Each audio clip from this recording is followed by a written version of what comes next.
Hello everyone, welcome to my channel. So இந்த வீடியோவில் நம்ம என்ன பார்க்க போகிறோம்னா, ஜிஎஸ்டி எடுக்கிறதுக்கு என்னென்ன டாக்குமெண்ட்ஸ்லாம் தேவைன்றதை பற்றி தான் பார்க்க போகிறோம். ஸோ இந்த வீடியோவை ஸ்கிப் பண்ணாமல் பாருங்கள். ஃபர்ஸ்ட்டு ஜிஎஸ்டி எடுக்கிறதுக்கு ஆதார் நம்பர் தேவை. ஸோ நீங்கள் ஆதார் நம்பர் என்டர் பண்ணதும் அந்த ஆதார் நம்பரோட எந்த ஃபோன் நம்பர் இணைச்சிருக்கீங்களோ அந்த ஃபோன் நம்பருக்கு ஒரு ஓடிபி போகும். அதை போட்டு நீங்கள் வெரிஃபை பண்ணுற மாதிரி இருக்கும்.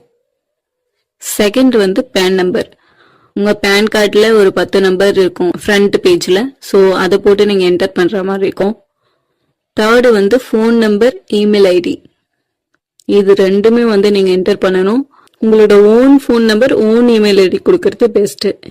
ஏன்னா எந்த நோட்டிஃபிகேஷன்னாலும் அதுக்கு தான் சென்ட் பண்ணுவாங்க. Fourth address proof. இதுதான் ரொம்ப மெயினான விஷயம்.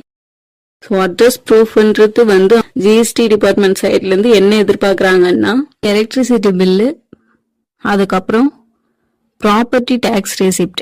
எலக்ட்ரிசிட்டி பில்னா நீங்கள் எந்த இடத்துலேருந்து பிஸ்னஸ் ஸ்டார்ட் பண்ண போகிறீங்களோ அந்த இடத்தோட எலக்ட்ரிசிட்டி பில்லை நீங்கள் சப்மிட் பண்ணுற மாதிரி இருக்கும். அதுக்கப்புறம் property tax receipt.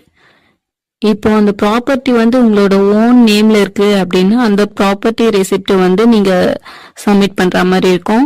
Electricity bill, property tax receipt ஏதாச்சும் ஒன்று சப்மிட் பண்ணா போதும். ஒருவேளை நீங்க ரெண்ட் ஹவுஸ்ல இருக்கீங்க அப்படின்னா rent agreement plus electricity bill, இது ரெண்டும் சப்மிட் பண்ற மாதிரி இருக்கும்.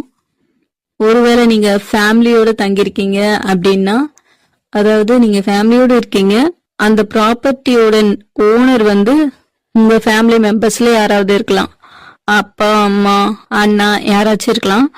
ஸோ அவங்க கிட்ட ஒரு என்ஓசி லெட்டர் ஃபார்ம்ல ஒரு சைன் வாங்குற மாதிரி இருக்கும். நான் அப்ஜெக்ஷன் சர்டிபிகேட் அப்படின்னு சொல்லுவாங்க. அந்த என்ஓசி ஃபார்மும் பிளஸ் எலக்ட்ரிசிட்டி பில்லும் நீங்க சப்மிட் பண்ற மாதிரி இருக்கும். அதுக்கப்புறம் போட்டோ தேவைப்படுது. போட்டோ எதுக்காகனா, நீங்க எந்த இடத்துல இருந்து பிசினஸ் ஸ்டார்ட் பண்ண போறீங்களோ, அதாவது அந்த இடத்தோட ஃப்ரண்ட் சைடையும் பேக் சைடையும் போட்டோ எடுத்து நீங்க சப்மிட் பண்ற மாதிரி இருக்கும். ஸோ இவ்வளவுதான் ஜிஎஸ்டி எடுக்கிறதுக்கு தேவையான டாக்குமெண்ட்ஸ்லாம்.